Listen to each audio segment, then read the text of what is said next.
اور پھر بخت نظر ان کو اپنے دربار میں ایک بہت اہم پوزیشن دے دیتا ہے۔ چلیں بیبلون کی سٹوری کو کچھ آگے بڑھاتے ہیں اور دیکھتے ہیں کہ کس طرح بخت نظر دویم کو آج کے موجودہ ایران کی ایک شہزادی سے عشق ہو جاتا ہے اور وہ اس سے شادی کر کے بیبلون لے آتا ہے۔ وہ خاتون بیبلون آ تو جاتی ہیں لیکن کچھ ہی عرصے بعد ان کو اپنا آبائی علاقہ بہت یاد آتا ہے، کیونکہ جس علاقے سے ان کا تعلق تھا وہ انتہائی سرسبز پہاڑیوں سے گھرا ہوا ایک بہت ہی خوبصورت جنت نظیر ایریا تھا، اور بیبلون وہ ایک میدانی علاقہ تھا۔ اب یہ چیز دیکھ کر بخت نظر دویم ایک ایسی جنت تیار کرنے کا فیصلہ کرتا ہے جو آج بھی ہینگنگ گارڈن آف بیبلون کے نام سے جانی جاتی ہے۔ اس کے بارے میں ڈیفرنٹ ہسٹورینز لکھتے ہیں کہ بخت نظر دویم نے اس وقت ایک ایسی ملٹی سٹوری بلڈنگ کریٹ کری کہ جس میں آرٹیفیشل پانی کی گزرگاہیں یعنی چشمے بنائے گئے، دنیا جہان سے لائے گئے پودے لگائے گئے، درخت لگائے گئے، اور دنیا جہان سے ہی لائے گئے ڈیفرنٹ برڈز یا پرندوں کی سپیشیز رکھی گئی، اور اس کو ایک جنت نظیر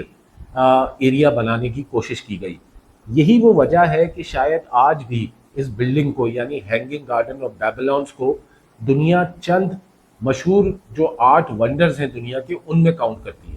اسی دوران بخت نظر دویم پھر ایک خواب دیکھتا ہے، اور اس خواب میں وہ دیکھتا ہے کہ ایک درخت ہے جو کہ ایک انتہائی بڑا درخت ہے جو کہ آسمانوں کو چھو رہا ہے۔ اس درخت پر بہت سارے چرند پرند موجود ہیں، اور وہ درخت ایک انتہائی خوبصورت ویلی کے اندر ہے۔ اور پھر وہ دیکھتا ہے کہ آسمان سے ایک فرشتہ اترتا ہے جو اس درخت کے تنے کو کاٹتا ہے،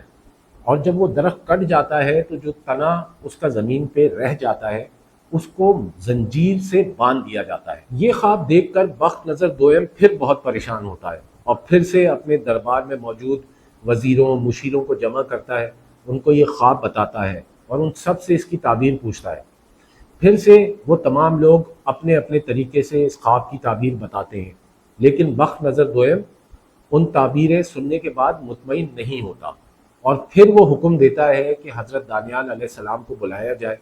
اور پھر وہ حضرت دانیال علیہ السلام کو یہ خواب سناتا ہے۔ اور پھر حضرت دانیال علیہ السلام جب یہ خواب سنتے ہیں تو اللہ کے حکم سے اس کی تعبیر کچھ اس طرح بتاتے ہیں کہ یہ جو درخت ہے یہ آپ ہے،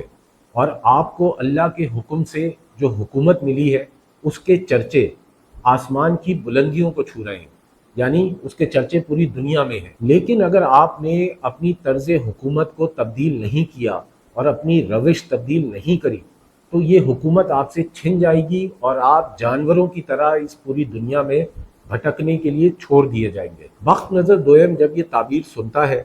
تو خاموش رہتا ہے، کیونکہ دل ہی دل میں وہ یہ چیز بہت اچھی طرح جانتا ہے کہ حضرت دانیال علیہ السلام جو بھی کچھ کہہ رہے ہیں وہ بالکل سچ کہہ رہے ہیں، لیکن وہ مجبور تھا کیونکہ وہ اپنے آپ کو خدا سمجھتا تھا، اور خاص طور پر جب سے اس نے یہ ہینگنگ گارڈن آف بیبلون تعمیر کیے تھے اس کے بعد سے تو وہ خدائی کا دعویٰ دار ہو چکا تھا، اور پھر اس کی اسی سوچ کی وجہ سے ایک دن اللہ کا عذاب آتا ہے اور بخت نظر دویم دیوانہ ہو جاتا ہے۔ ہسٹورینز لکھتے ہیں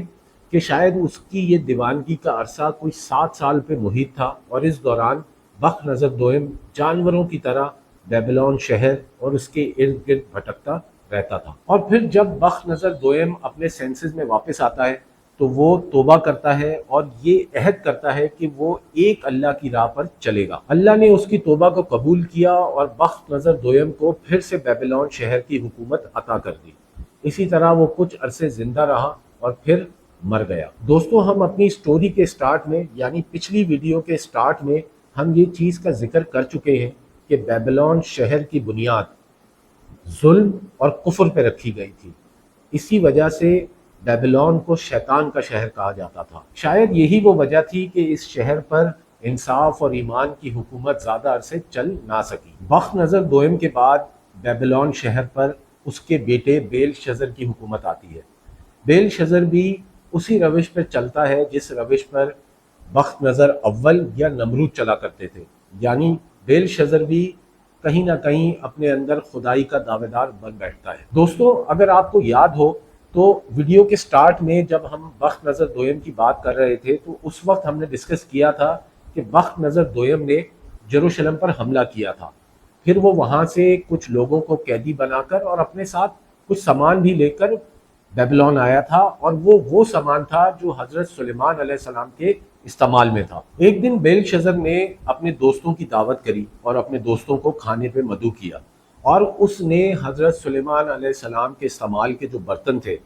اس کے اندر شراب اور کھانا اپنے دوستوں کو پیش کیا، اور پھر بڑے تکبرانہ انداز میں اپنے دوستوں کے سامنے بیٹھ کر شیخی مارتا ہے کہ دیکھو آج ہم حضرت سلیمان علیہ السلام کے استعمال کیے ہوئے برتنوں میں کس طرح عیاشی کر رہے ہیں۔ یہ قصہ سنانے کا مقصد صرف اتنا ہے کہ کچھ ہسٹورینز نے لکھا ہے کہ جب یہ واقعہ پیش آ رہا تھا کہ حضرت سلیمان علیہ السلام کے برتنوں میں بیلشزر اور اس کے دوست عیاشی کر رہے تھے، تو اسی وقت ان برتنوں میں سے ایک روشنی نکلتی ہے اور دیوار پہ پڑتی ہے، اور پھر اس دیوار پر کچھ الفاظ ظاہر ہوتے ہیں۔ وہ الفاظ اس زمانے کی کسی پرانی لینگویج کے اندر لکھے تھے، اور وہ الفاظ تھے مینے ٹیکلے اپھارسن۔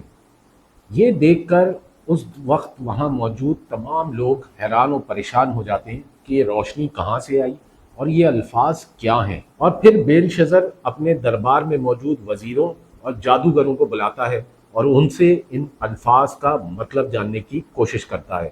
لیکن مزے کی بات یہ تھی کہ ان میں سے کسی کو بھی ان الفاظ کا مطلب نہیں پتا تھا۔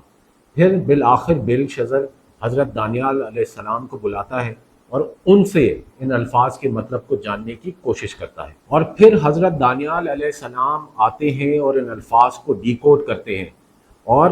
پھر بیلشزر کو بتاتے ہیں کہ یہ جو الفاظ ہیں اس میں جو مینے ہے اس کا مطلب ہے کہ اللہ نے تمہاری بادشاہت کے دن گن لیے ہیں۔ سیکنڈ ورڈ تیکلے کا معنی کہ اللہ نے تم کو پرکھا لیکن تم کو کمزور پایا، اور تیسرا ورڈ تھا اوپرانسس۔ اس کا مطلب تھا کہ اللہ تمہاری اس کنگڈم کو دو حصوں میں تقسیم کر دے گا اور دے دے گا میڈیز اور پرشینز کو۔ یہ سن کر بیلشزر حضرت دانیال علیہ السلام کو اپنی گورنمنٹ کے اندر تیسری بڑی پوزیشن دے دیتا ہے۔ شاید ادھر بیلشزر کو یہ لگتا تھا کہ وہ ایسا کر کے اللہ کے حکم کو ٹال دے گا، لیکن اس کو شاید یہ نہیں پتا تھا کہ اللہ نے اس کے حوالے سے اپنا فیصلہ سنا دیا تھا۔ اور پھر دوستوں ویری نیکسٹ ڈے، اس واقعے کے بالکل اگلے دن، Cyrus the Great Persian Empire کا ایک مشہور بادشاہ بیبلون پہ اٹیک کرتا ہے اور بیلشزر کی حکومت کا خاتمہ کر دیتا ہے۔ بیبلون کو فتح کرنے کے بعد